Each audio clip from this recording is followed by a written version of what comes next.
காசால என்ன நடக்குது இஸ்ரேல் மட்டும் காரணம் இல்ல, அதுக்கு துணையா இருக்கிற அமெரிக்காவும் காரணம், அதுக்கு மௌனமா இருக்கிற மோடியும் காரணம், அதை எதிர்த்து பேசாத ஒவ்வொரு மனிதனும் காரணம். காசால கலைஞர் பேசுறது நான் அவங்களோட பேசுவேன். அண்ணன் ஒரு கேள்வியை கேட்டார், எங்களை நிறைய பேரை கேட்பாங்க, என்னையும் வெற்றிமாறனையும் அமீரையும் அண்ணன் சத்யராஜனையும், நீங்க எல்லாம் கலைஞர்கள் எங்கடா வர்றீங்க எங்க?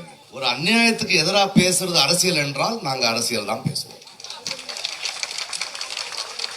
ஒரு கவிதை இருக்கு, இந்த போர் இருக்கு இல்லையா, போர் முடிஞ்சிடும், தலைவர்கள் எல்லாம் கை குலுக்கி கிளம்பிடுவாங்க.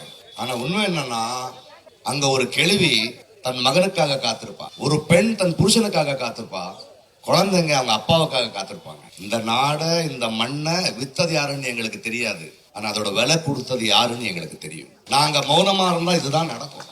ওয়ালটন এখন দেশের সীমানা পেরিয়ে পৌঁছে গিয়েছে 50টিরও বেশি দেশে। ওয়ালটন ঘরে ঘরে বিশ্বজুড়ে। இதே ஏன் பேசுறீங்க கலைஞர்கள் கேக்குறாங்கல்ல, அவங்களுக்கு ஒரு பதில் இருக்காரு. அங்கேயும் அங்கதான் சொல்றான் ஒருத்தன் கவிஞன், என் கவிதையில் அரசியல் வேண்டாம் என்றால் எனக்கு பறவைகளின் சத்தம் கேட்க வேண்டும், பறவைகளின் சத்தம் கேட்க வேண்டும் என்றால் யுத்த விமானங்களின் சத்தம் அடங்க வேண்டும். மழை வருது, கடைசியா ஒரு வார்த்தை சொல்லிட்டு பேசுறேன் நான். நம்ம எல்லாரும் சேர்ந்து இந்த உலகத்துக்கு சொல்ல வேண்டியது என்னன்னா, நம்மளுடைய தனிப்பட்ட உடம்புக்கு ஒரு காயமானா நம்ம மௌனமா இருந்தாலும் அது குணமாயிடும். ஆனா ஒரு நாடுக்கு, ஒரு மனித நேயத்துக்கு ஒரு காயமானா நான் சும்மா இருந்தா மௌனமா இருந்தா அதிகமாகும். அதனால சாகிறதுக்கு முன்னாடி சாகக்கூடாது, போராடுவோம், இந்த குரல் நிக்கும்.